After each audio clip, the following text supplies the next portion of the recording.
આ ખોરાસા ગામ ખાતે આયોજિત કિસાન ન્યાય સભાની અંદર અલગ અલગ ગામમાંથી પધારેલા આપ સૌ ખેડૂત આગેવાનો, વડીલો, યુવા દોસ્તો, આમ આદમી પાર્ટીના કાર્યકર્તાઓ, મંચ ઉપર બેઠેલા અમારા સૌ યોદ્ધાઓ આમ આદમી પાર્ટીના, મીડિયાના મિત્રો, પોલીસ મિત્રો, બધાયનું હું હૃદયપૂર્વક સ્વાગત કરું છું, સૌનો આભાર વ્યક્ત કરું છું।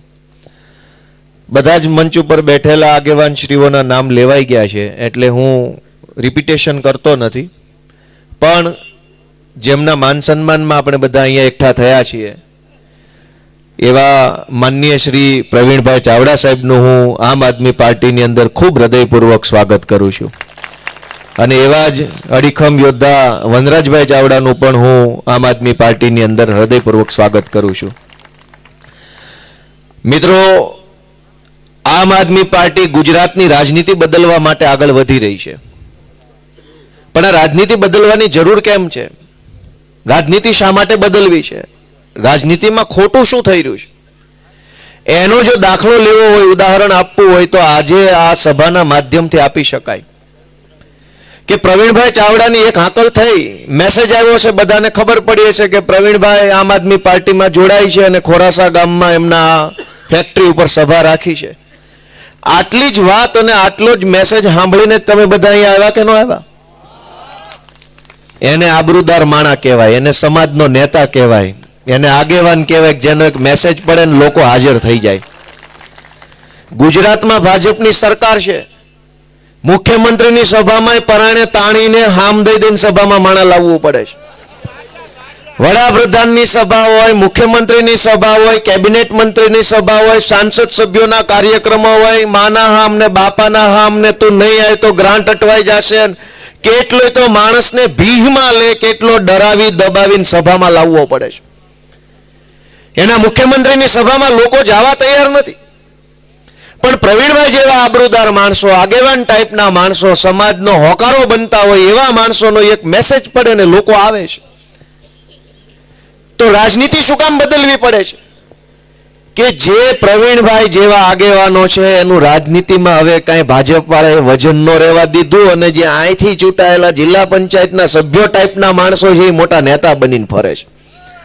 જે ગુંડાઓ છે, લફંગાઓ છે, તોડબાજો છે, કટકી કરનારા છે, માફિયાઓ છે, એ બધા મોટા નેતા, એ બધા કદાવર નેતા, અને હારો માણસ ખૂણામાં ધકેલાઈ ગયો છે।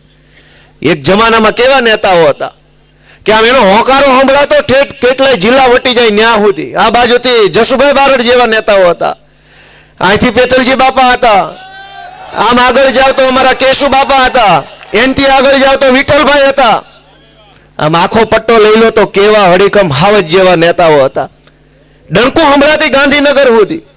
અને આજ કેવા આવ્યા છે? કેવા આવ્યા છે? તમે મારી કરતા વધુ જાણો છો કઈ છે કેવું? અને એટલે એક જમાનામાં કેવા આબરૂદાર માણસો, ઇજ્જતદાર માણસો, સમાજનો હોકારો હોય એવા માણા નેતા બનતા, અને આજ કઠણાઈ જોયો ભાજપના રાજમાં કે આપણા જ મતથી કેવા કેવા માણસો કઈ કઈ ખુરશીએ બેહી ગયા છે। એક વખત ઓલી ગામમાં પાણીની ટાંકી હોય, એમાં ઓલી ગોળ ગોળ નિહણી હોય ઉપર જવાની હોય છે ને, એટલી બધી આમ ગોળ ગોળ ગોળ ગોળ ગોળ ઉપર કોક જેવો તેવો મોટી ઉંમરનો માણસ ચડીને કે ફેર ચડે। એકવાર એવું બન્યું ટાંકી ઉપર ગધેડો ચડી ગયો, એટલે હવારમાં ગામ જાગ્યું અને બે ચાર જણા નજર ગઈ, બે 5 ને કીધું, 5 50 ને કીધું, બધાએ જોયું ટાંકી ઉપર ગધેડો। એટલે ગામના કોઈક જુવાનીએ ફોટો પાડ્યો કે અમારા ગામની ટાંકી ઉપર ગધેડો ચડી ગયેલ છે, અને હેઠો કેમ ઉતારવો એ આઈડિયા કોઈની પાસે હોય તો આપો। એટલે ફેસબુકમાં પોસ્ટ વાયરલ થઈ, એટલે હેઠે બ્રિજરાજભાઈ જેવાએ કોમેન્ટ કરી કે ભાઈ હેઠો કેમ ઉતારવો એ બધું કહું તમને નિરાતે, પણ આ સડ્યો કેમ એ તો કયો। કેટલાક લોકો દોસ્તો આવી રીતે ટાંકી ઉપર ગાંધીનગરમાં ચડીને બેઠા છે, કોક પૂછો તો ખરા કે ન્યા ક્યાંથી પહોંચ્યો? આ ક્યાં ના પહોંચી ગયો? આને અમારા ગામમાં કોઈ ઉધાર બીડી દેતું નહીં, આજે કે મંત્રી છે, લ્યો ગધેડો ચડ્યો ટાંકી ઉપર। શું કરશું મિત્રો? વિચાર કરો તમે કે સારા માણસની રાજકારણમાં ભાજપે કોઈ જગ્યા નથી રહેવા દીધી। અને એટલે આમ આદમી પાર્ટી આ મોટી લડાઈ એ લડે છે કે પહેલા તો કંઈક આબરૂદાર માણા રાજકારણમાં આવે, પછી બધી ન્યાયની ને હકની ને અધિકારની, પછી કેવું પેલા કોક માણા તો હારો લાવો. હક માગવો છે પણ કોની પાસે? કોક હારો માણા હોવો જોઈએ રાજકારણમાં. અને આખા ગુજરાતની આ પરિસ્થિતિ છે કે જેટલો નબળો માણા એટલો મોટો હોદ્દો ભાજપમાં, અને હરીફાઈ છે એમાં કે તું વધારે હલકો હું વધારે હલકો, બેયની હરીફાઈ થાય ને ઉપરથી નિરીક્ષકો આવે તમારા બે કરતા ઓલો ત્રીજો વધુ હલકો, તો કે બનાવો જિલ્લા પ્રમુખ, બનાવો આવડો, બનાવો. નિરીક્ષકો જોવા આવે છે, હારો કોણ છે એ જોવા નથી આવતા. ઉપરથી નિરીક્ષકો આવે, પ્રદેશ ટીમમાંથી નિરીક્ષકો મોકલ્યા છે. હું જોવે છે અહીં આવીને કે ખરાબમાં ખરાબ કોણ છે? તો હરીફાઈ થાય ને સૌથી ખરાબ હોય એની ઉપર મુગટ મૂકવામાં આવે છે. આ હાલે એમ છે. કેવા કેવા લોકોને કેવા કેવી જગ્યાએ બેહાડ્યા છે દોસ્તો. અને બધું જ આપણી નજર સામે થાય છે, બધું જ આપણી નજર સામે થયું છે. કાંઈ હંતાઈ નથી કરતા. તો કાંઈક તો દોષ આપણી નજરનો હશે ને, આપણી આંખમાં કંઈક મોત્યો હશે. દેખાતું નહીં હોય કે આવા નબળા માણસોને ક્યાં સરકારે પોગાડ્યા.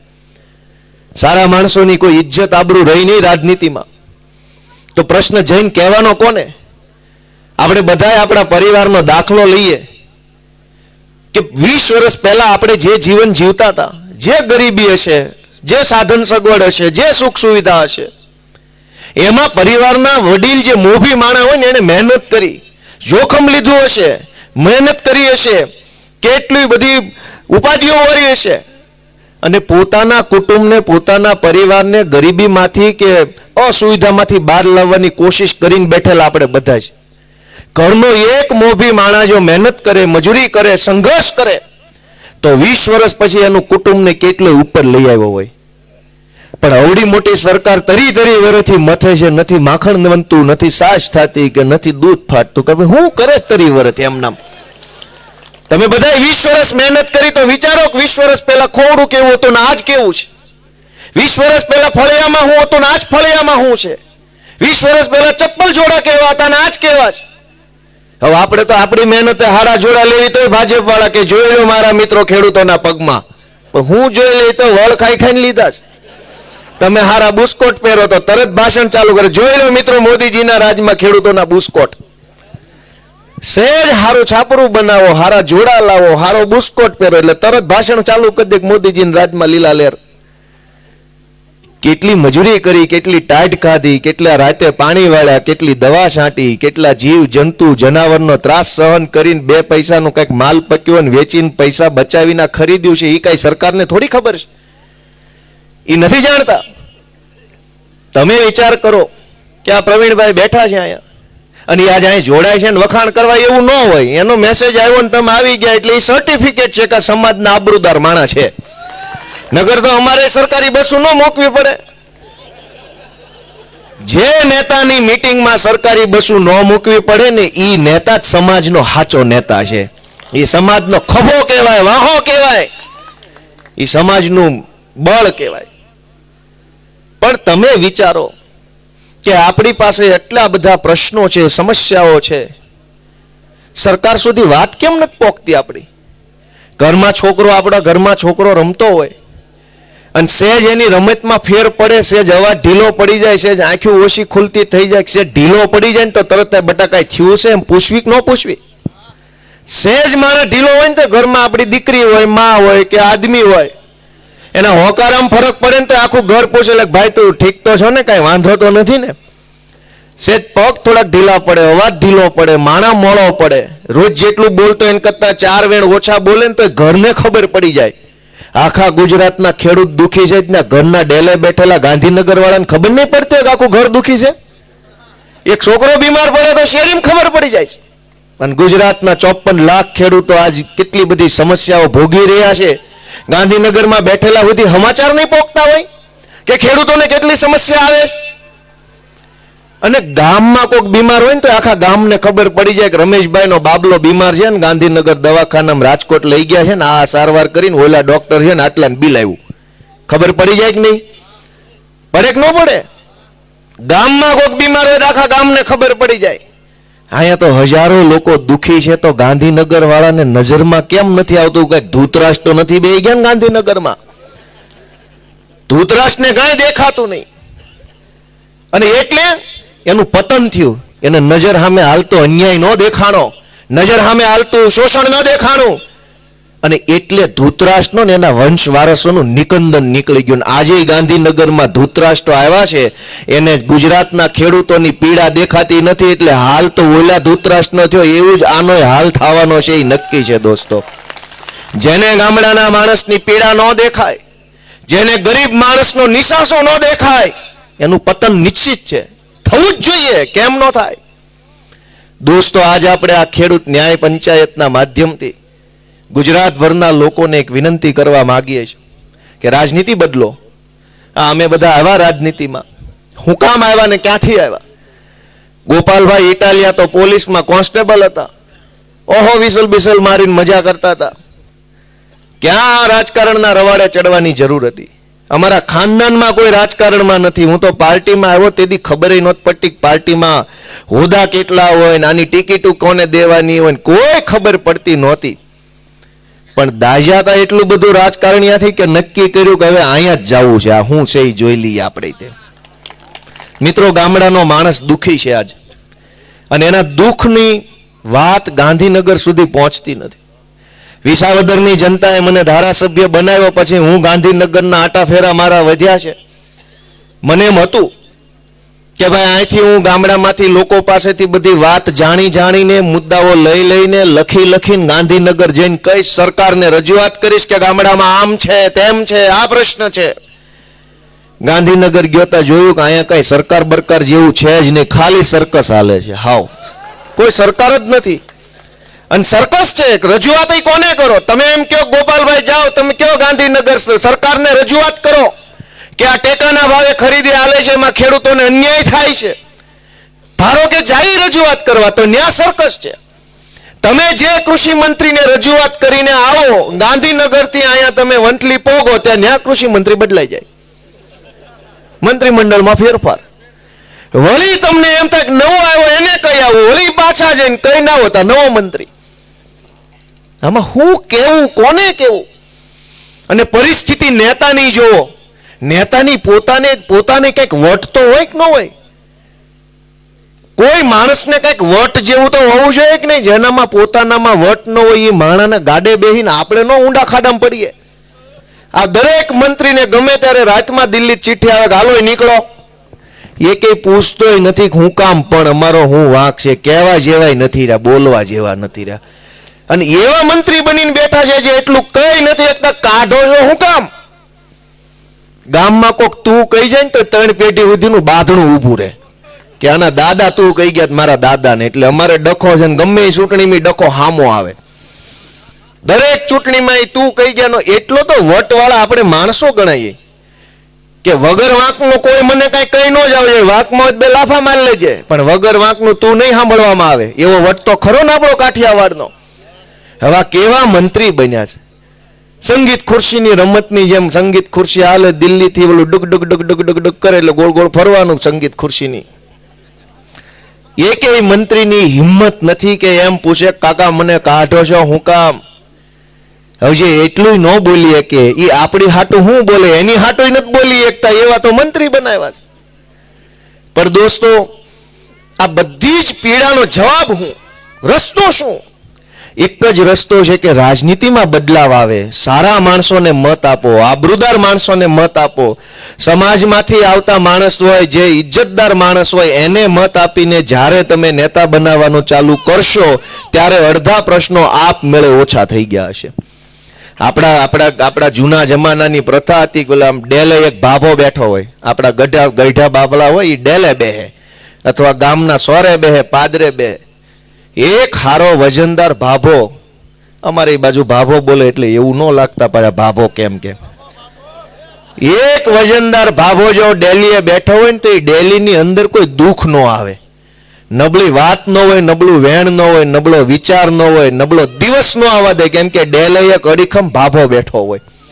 અહીં ગુજરાતમાં 156 ભાભા ચૂંટાડીને મોકલ્યા છે, પણ દુઃખનો કોઈ પાર નથી. હવે ભાભો જ દુઃખ લાગે છે મને તો, આમાં ભાભાનો જ ઉપાડ કરવો પડે એમ કે 156 ભાભા ડેલીએ બેઠા છે, દુઃખ શેનું છે? સરકાર એમની છે. અને કેવા કેવા માણસો, મેં ન કીધું ગધેડો ટાંકી પર ચડી ગયો, કેવા કેવા માણસો હું બની ગયા. ગૃહમંત્રીએ હમણાં એવું નિવેદન કર્યું, કદાચ તમારા કોઈના ધ્યાનમાં હોય તો. એણે એમ કીધું કે ભાઈ પહેલા તો કોંગ્રેસના રાજમાં ખેડૂતો કે એક સિઝન લેતા, માંડ એક સિઝન લેતા, માંડ પૂરું પડતું, કે નરેન્દ્રભાઈ આવ્યા પછી ત્રણ સિઝન લે છે, આમ કરીને ત્રણ સિઝન કે ખેડૂતો લઈ રહ્યા છે, એનું મને ગર્વ છે એમ કીધું. હવે એને કોણ સમજાવે કાકા કે એક સિઝન જેદી ખેડૂતો લેતા ને તેથી એક સિઝન ની અંદર ઘેરો એક છોકરા પાવણાવતા, તોય થોડુંક હોનું લેતા, તોય પાછું સારું ગાડું લેતા, તોય મકાન બનાવતા, તોય થોડાક રૂપિયા વધે તો એ પાછું દિવાલું દાટતા. એક સિઝનમાં આટલું કરી નાખતા, 10 15 7 8 10 છોકરા પવણાવતા. બધાને ખબર છે બધાના ભાઈઓ બહેનો કેટલા છે. ત્રીજી પેઢીએ જાવ તો 8 ભાઈઓ બહેનો વાળો પરિવાર છે. એક સિઝન લેતા તો 10 છોકરા પવણાવતા. આ 3 સિઝન લે છે અને છેલ્લે એક છોકરાના પવણાવવાના મેળ નથી, મળતું નથી કાંઈ. 3 સિઝન હું લીધી આમાં, છોકરો પવણે એમ નથી. ગામો ગામ વાંઢા વિસ્તાર થઈ ગયો છે.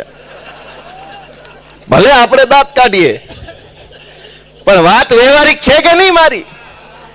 જેથી એક સિઝન લેતા ને તેથી બધું ગોઠવાઈ જતું હતું, હમું હુતરું પડી જતું હતું. એક સિઝન વાળા ખેડૂત તો હોનાના બટન વાળા ઝભા પહેરતા, આ 3-4 બટન હોનાના હોય ઉપરથી. હવે આ નરેન્દ્રભાઈની સરકાર આવી 3 સિઝન લેશે, ઝભા હોનાના બટન રૂકે ઝભા જ નથી, ઝભા વગરના ખેડૂત કર્યા. ક્યાં લુગડા લેવા જવા? અને આટલી પીડા. જોકે હું ભલે દાંત કાઢીએ છીએ આપણે, અને હું વાત એવી કરું છું કે હસવાનું આવે. હું કામ? રોવીને તો આપણા આંસુડાની કદર કે કિંમત ભાજપ વાળા કરે એમ નથી, એટલે દાંત કાઢતા કાઢતા પાડી દેવાના છે. રોયે મેળ નહીં પડે આપણો. રોશું તો જોશે કોણ? રોશું તો કાયર ગણશે. રોશું તો એમ કે એક નબળો છે, 2 ધોકા બીજા મારો.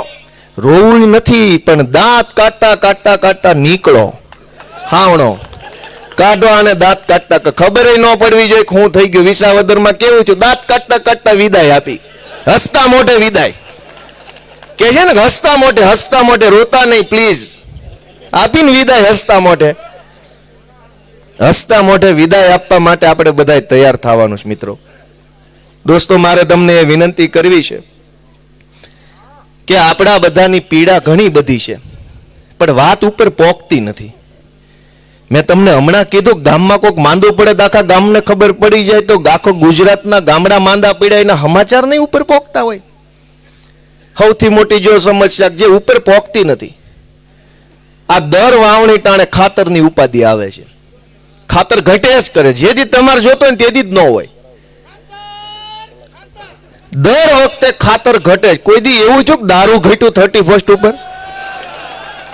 કાં કોઈ દી દારૂ ન ઘટ્યો? કે 500 પીનારાનું ટોળું જુનાગઢ કલેક્ટર ઓફિસ ગયું, મુર્દાબાદ દારૂ ઘટ્યો, મુર્દાબાદ દારૂ ઘટ્યો. એમ જે દારૂ પર પ્રતિબંધ છે એ દારૂ ઘટતો નથી. જે ખાતર પર પ્રતિબંધ નથી તો એ ઘટ્યા જ કરે છે. મને એક એવો વિચાર આવે છે કે મુખ્યમંત્રી ગૃહમંત્રીને વિનંતી કરું કે આ ખાતર વેચવાની સિસ્ટમ છે એની બુટલેગરોને હોપ દો, ઘટે જ નહીં. કેમ કે બુટલેગરો પાસે કોઈ દી દારૂ ન ઘટ્યો અને કોઈ દિવસ લાઈનમાં ન ઉભું રહેવું પડે, ઘરે આવીને આપી જાય એવું સારું કામ ઈ કરે છે ગુજરાતમાં. તો ખાતર એને હોપી દેવી. એક તો ખાતર ઘટે નહીં, ઘરે આવીને આપી જાય ને 20 રૂપિયા વધુ લેતો હોય વટથી ન દે, લઈ જા બાપ લઈ જા, ઘરે આવીને આપી ગયો. કાયમ ખાતર ઘટે. ખાતર માટે લાઈન, દારૂની લાઈન નહીં, દારૂની દુકાન નહીં, તોય માલ ઘટે નહીં. તો મને એમ લાગે આ સરકાર ભાજપની કરતા બુટલેગર હારા. પૈસા લે પ્રમાણે સર્વિસ તો આપે. આ તો કેટલાય પૈસા લઈ જાય તોય લાઈનની લાઈન જ. અને એક લાઈન પૂરી ન થાય તો બીજી ચાલુ. ખાતરની લાઈનમાં જ નીકળો તા ટેકાની લાઈનમાં. ટેકાની લાઈનમાં જ નવરા થાવ તો કે માવઠાના ફોર્મની લાઈનમાં ઉભા રહી જાઓ. માવઠાની લાઈનમાં જ પૂરા થાવ તો કે નવી મંડળી ઉપાડવાની, ઉભા રહી જાઓ લાઈનમાં.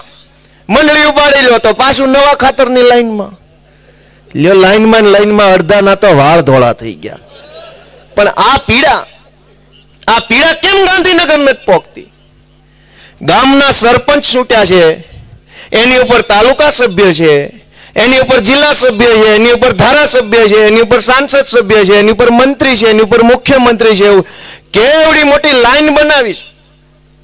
એક પ્રશ્ન તો આપણો ઉપર જવો જોઈએ ને, વાયા વાયા વાયા વાયા, અને એક પ્રશ્ન ઉપર પોગાડવામાં વાર કેટલી લાગે? આ જે કાંઈ આ જુનાગઢના ભાજપના નેતાઓ જે કાંઈ બધા બેઠા છે, ગાડીઓ બધા કાઢે ને એક ગાડીમાં 10-12 જણા બેહીને ગાંધીનગર જાય ને કહી દે કે ભાઈ જુનાગઢમાં આટલી સમસ્યા છે, તો ગાંધીનગર સુધી આપણો પ્રશ્ન પહોંચાડવામાં વાર કેટલી?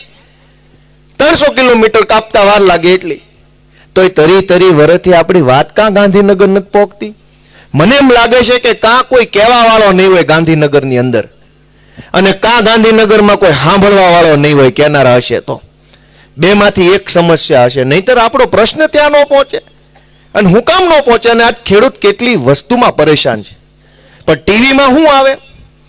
કેટલાક લોકો શહેરોમાં રહે છે, મારે એને વિનંતી કરવી છે કે શહેરોમાં રહ્યો છો, ભગવાન તમને 100 વર્ષ ના કરે, એમાં કઈ ના નથી, પણ શહેરોમાં રહીને તમે ખેડૂત વિશે ખરાબ વિચારો છો ને તો ભગવાન માફ નહીં કરે.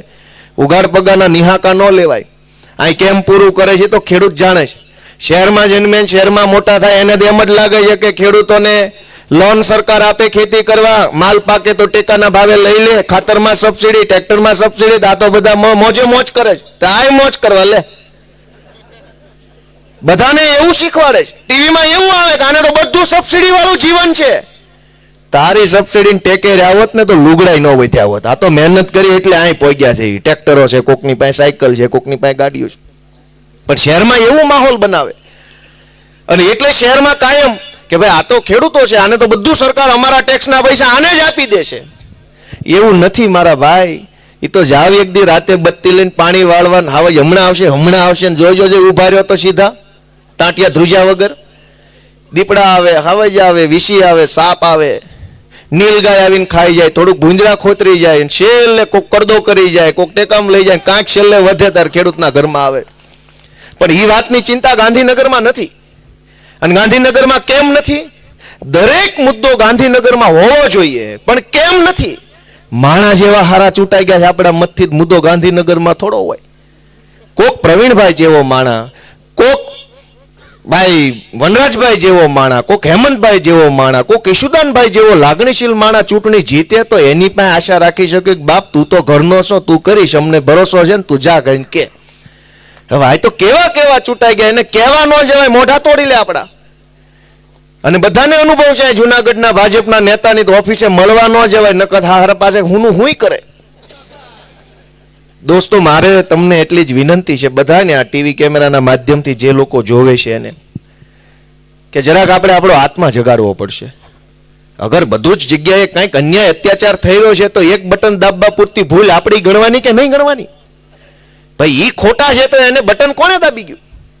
આપણે આજુબાજુમાં આપણા કુટુંબ પરિવારમાં કોઈ કહી જતો હોય, બટન દબાઈ જતો હોય ભાજપનું, તો એને રિક્વેસ્ટ કોણ કરશે કે ભાઈ હવે તો પાછો વળ, આ બધું ન કરાય, આત્મા જગાડો. અનેક સમસ્યાઓથી ગુજરાતના ગામડાના લોકો પીડાઈ રહ્યા છે. દુઃખ ઓછા નથી થતા, વધતા જાય છે. આપણે ઉઠીને ક્યાં કહેવાનું? દીકરોને કંઈક તકલીફ પડે તો બાપને કહે, પણ બાપ જ ન સાંભળે તો કહેવાનું કોને કહે? પડખેન ઘરે કહેવા જવાય? આજ સામાન્ય માણસને કોઈ તકલીફ પડે તો પોલીસ સ્ટેશન જવું પડે, પોલીસ જ ન સાંભળે તો કોને કહેવાનું? જમીનને લગતી તકલીફ પડે તો મામલતદાર પાસે જવાનું, મામલતદાર જ વડકા કરે તો કોને કહેવાનું? ગામની અંદર કંઈક નાના મોટા સરકારી કામ, રોડમાં, ગટરમાં, કેમેરામાં તકલીફ પડે ટીડીઓને કહેવું પડે, પણ ટીડીઓ જ હામો થાય તો કોને કહેવાનું? કંઈક જંગલને લગતા, કંઈક વીજળીને લગતા પ્રશ્નો ઉપસ્થિત થાય, નવા કનેક્શનને લગતા, કનેક્શન ટ્રાન્સફર કરવું, થાંભલા નખાવા, ટીસી બળી ગયું, કંઈક પ્રશ્ન બને તો આપણે જીબીને કહેવાનું, પણ જીબી વાળો હામી બંદૂકો કાઢે તો? દોસ્તો, તમારા દરેક પ્રશ્ન લઈને તમે સરકાર પાસે જાઓ, પણ સરકારે જે માણસ બેસાડ્યો છે એ તો હામો થાય છે, એ તો તમને દુશ્મનની જેમ જોવે છે. આ તો તમને એમ કે આવી ગયો ભાઈ બકરો, કાપી નાખો આને. તો ક્યાં જઈને કહેવાનું? સામાન્ય માણસને કોઈ તકલીફ પડે તો એ સરકારને જઈને કે, પણ સરકાર પોતે જે તકલીફ બની ગઈ હોય તો કરવાનું હું? અને એટલે મારી તમને બધાને એક વિનંતી છે કે આપણો આત્મા જગાડો, આપણો આત્મા જગાડો દોસ્તો. આપણા મનને પૂછીએ કે આપણે શું કરી રહ્યા છીએ, શું કરવાના છીએ. આ અમારી જેવા જુવાનિયા ઝંડો લઈને નીકળ્યા છે. કેટલાક વર્ષ પહેલા જ્યારે હું આમ આદમી પાર્ટીનું કામ લઈને ગામડે ગામડે જતો હતો, કોક જિલ્લામાં 8 જણા, કોક જિલ્લામાં 9 જણા, કોકમાં 10, બહુ સારું હોય તો 20 જણા આવે સભામાં.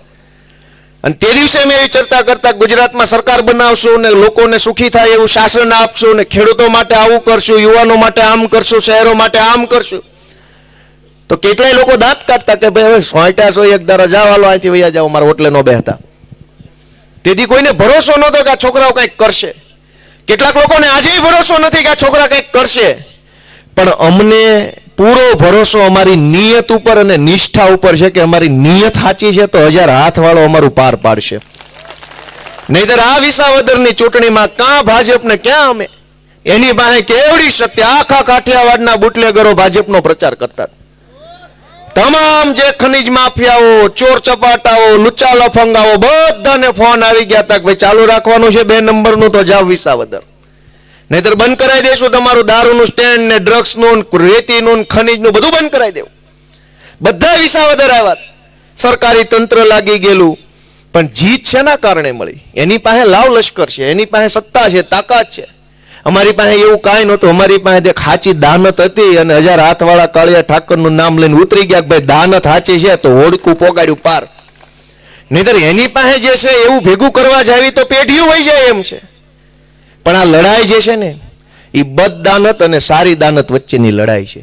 એમની દાનત ખરાબ છે અને ખરાબ દાનતનો એક દાખલો આપું. હમણાં તાજો કે આ માવઠું આવ્યું તો માવઠાની ઓણ પહેલી વખત સહાય જાહેર થઈ વર્ષો પછી. કોઈને યાદ નથી છેલ્લા 20 વર્ષ કેદી માવઠાની સહાય આવેલી. પણ આ વિસાવદર વાળી થઈ એનો ઝટકો ગાંધીનગર સુધી પહોંચ્યો એટલે ઓણના વર્ષમાં માવઠાની સહાય જાહેર થઈ. ગયા વર્ષે પાથરા તણાઈ ગયા હતા. ગયા વર્ષે પાથરા તણાઈ ગયા, કોઈ જોવાય નહોતું આવ્યું. પ્રકાશભાઈ કીધું ને કે મંત્રી તંત્રી બધા આવ્યા શેઢે જોવા માટે. કેટલાકને તો વાસ આવી. એ કે આ પાથરામાં વાસ આવે છે. કાકા અમે ઈ જ કહીએ વાસ જ આવે છે આમાં.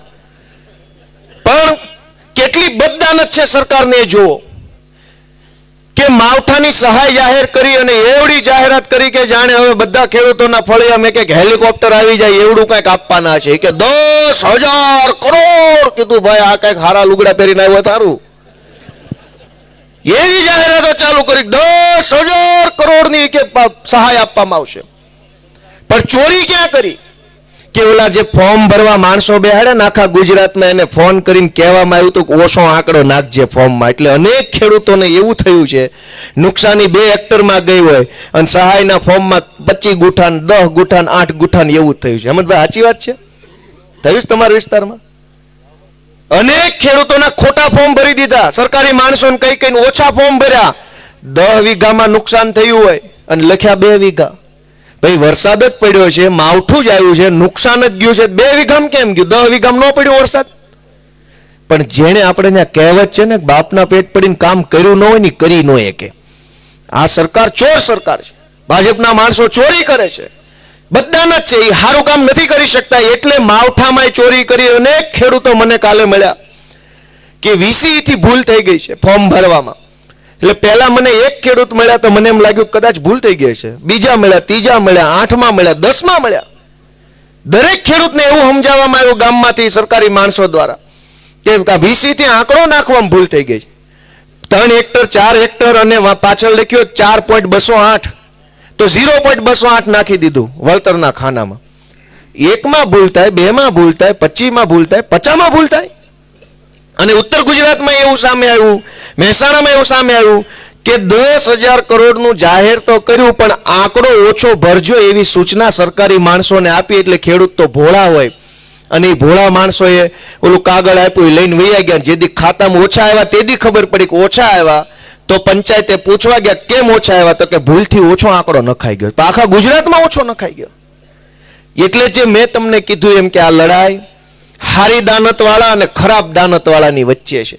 તમારા મતથી, તમારા આશીર્વાદથી હારી દાનત વાળો ચૂંટાશે તો ગુજરાતનું ભલું થશે અને ખોરી દાનત વાળો ચૂંટાશે તો હજુ ખાડામાં જવાનો છે સમાજ. દોસ્તો, એટલે હું તમને એવી વિનંતી એક છોકરા તરીકે કરું છું. હું તો બહુ નાનો માણસ છું, ઉંમરમાં, અનુભવમાં, રાજકારણમાં નાનો માણસ છું. કેમ કે ધારાસભ્ય 6 મહિના જૂનો છું, હેમંતભાઈ 3 વર્ષ જૂના છે. એટલે બધી જ રીતે હું નાનો છું. પણ અમારો વિચાર મોટો છે કે ગુજરાત ભરના લોકોને સારી સુવિધા મળે, સારી સેવા મળે, એના માટે અમારે જે સહન કરવું પડે અમે કરશું. દોસ્તો, અમારા રાજુભાઈ બોરખતરિયા, અમારા પિયુષભાઈ પરમાર, રાજુભાઈ કરપડા, પ્રવીણભાઈ રામ, અડધા લોકો અહીંયા બેઠા છે, અડધા જેલમાં છે. ગુજરાતમાં તમે જુઓ કે જેલમાં જવાની જેને જેને બીક લાગે ને ભાજપમાં વયા જાય છે. ઉપરથી ફોન આવે કે ભાઈ શું કરવાનું છે? ના સાહેબ આવું જ છું, કાલે જ ગાંધીનગર આવીને ખેંચ પહેરી લઉં છું. જેને જેને જેલમાં ન જવું હોય ને ભાજપમાં જાય છે. અને ગુજરાતની અમે એક એવી વટવાળી પાર્ટી છે કે ભાજપમાં ન જવું હોય ને એટલે અમે જેલમાં જવાય તૈયાર છીએ. જ્યાં લઈ જાવ ને લઈ જાવ, ભાજપ નો હાલે. જેલમાં રાખો. મારી ઉપર કેટલા કેસ છે? 30 કેસ છે. ગુજરાતના 15 જિલ્લામાં FIR કરી. કાંઈ વાંધો નહીં બાપા, સરકાર બદલાવા દો, અમને આવડે છે, હું વકીલ છું, તમ તાર કરશું અમે જે ફાવે એ સિસ્ટમ. પણ ભાજપના મિત્રોને મેં એક રિક્વેસ્ટ કરી છે, અને આજ માણાવદરની ધરતી પરથી ફરીથી કહી દઉં, વંથલીમાંથી, કે ભાઈ જેટલું ખમાય એમ હોય ને એટલું કરજો, પછી કહેતા નહીં ઘૂસ કરી. તમે 2 ધોકા ખમો એમ હોય તો જ 2 મારવાના છે, અને 10 ખમો એમ હોય તો 10 મારવાના છે. અમારા કાળજા કઠણ છે, અમે સત્તાની પાછળ હંતાની મીંદડાની જેમ વાર કરવા વાળા નથી. એમ હામી છાતીએ ઉભા ભાજપની સામે.